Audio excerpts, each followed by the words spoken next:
perkenalkan, kami dari kelompok 5 mau mempresentasikan tugas sosiologi pendidikan dengan judul Proses Sosialisasi dalam Konteks Pendidikan. Perkenalkan, nama saya Alexandria Bulola dengan rekan saya. Perkenalkan, nama saya Anastasia Ali. Dan saya Elizabeth Elvintea. Dan saya Maria Fatima Bunda Nuhan. Teman-teman, mau tahu kan proses sosialisasi dalam konteks pendidikan? Simak penjelasan dalam video ini. Jangan lupa like, comment, and subscribe. Selamat menyaksikan.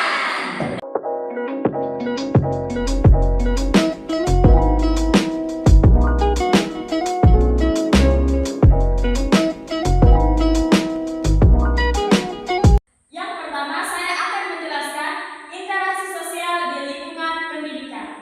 Interaksi sosial adalah fenomena penting yang melibatkan individu saling mempengaruhi satu sama lain dalam berbagai konteks. Di lingkungan pendidikan, interaksi ini melibatkan siswa, guru, staf pendidikan, dan kadang-kadang orang tua. Berikut ada beberapa contoh interaksi sosial yang umum terjadi di dalam lingkungan. Yang pertama, diskusi kelas. Yang kedua, kerja kelompok. Yang ketiga, debat. Yang keempat, klub dan organisasi mahasiswa. Yang kelima, tutoring atau bimbingan. Dan yang keenam, pertemuan orang tua dan guru. Kita lihat yang pertama, diskusi kelas.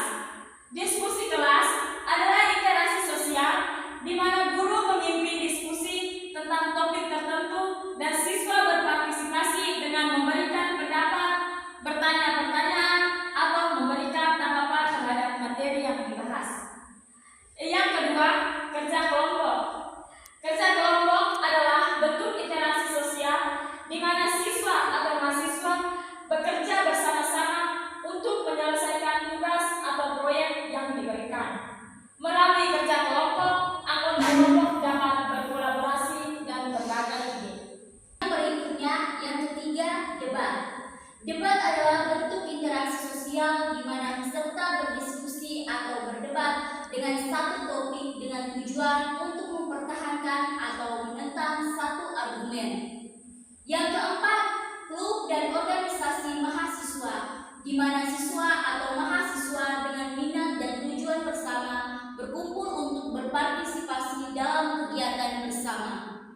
Melalui keanggotaan dalam klub, siswa atau mahasiswa dapat memperluas jaringan sosial, berbagi minat, dan hobi. Yang kelima, tutoring atau bimbingan adalah bentuk interaksi sosial yang umum terjadi dalam lingkungan pendidikan di mana siswa atau mahasiswa menerima bantuan akademis dari guru, tutor, atau cara mentor.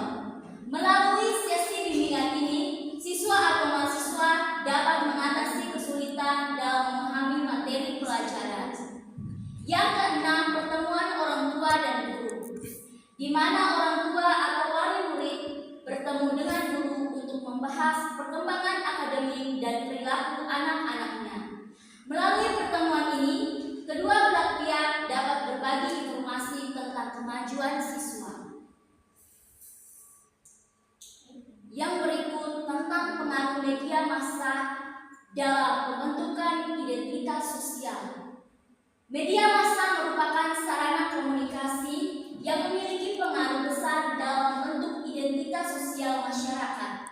Melalui media massa, informasi, nilai, dan norma-norma sosial disampaikan secara massal kepada khalayak.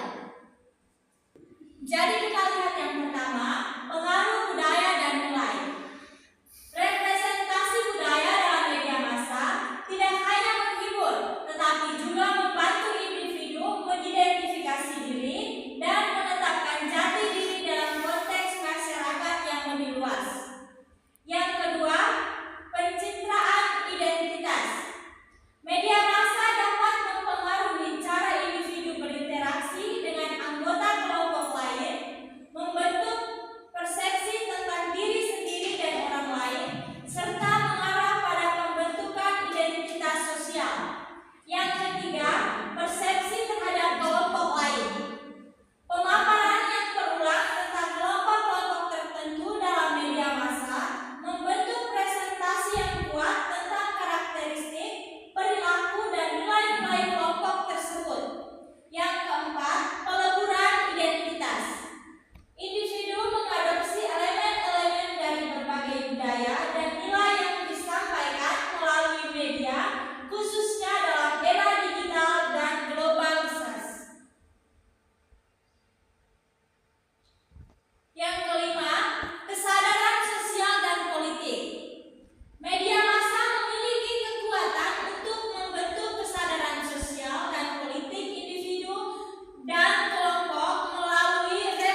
berikut faktor yang mempengaruhi dinamika komunikasi dan integrasi sosial di sekolah. Yang pertama, budaya sekolah. Budaya sekolah merupakan kerangka nilai-nilai, norma, dan perilaku yang membentuk atmosfer sosial di lingkungan pendidikan. Yang kedua, kepemimpinan sekolah. Kepemimpinan yang baik dapat menciptakan lingkungan yang memfasilitasi pertukaran ide yang positif serta mempromosikan rasa kepemilikan dan keterlibatan yang lebih tinggi dari seluruh anggota sekolah. Yang ketiga, keterbukaan komunikasi. Ketika komunikasi antara siswa, guru, staf, dan orang tua berlangsung dengan terbuka dan transparan, hal ini menciptakan lingkungan yang mendukung pertukaran ide, gagasan, dan masukan. Oke, yang keempat, kekuatan kelompok sosial. Dalam kelompok ini, siswa belajar bekerja sama, berkomunikasi, dan mengatasi tantangan bersama-sama. Hal ini dapat memperkuat kekuatan kelompok sosial. Yang kelima, konflik dan penyelesaiannya.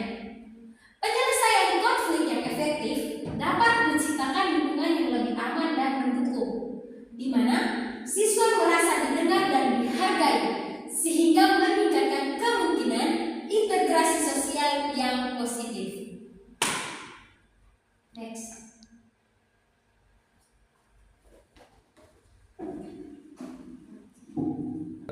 Sekian dan terima kasih. Semoga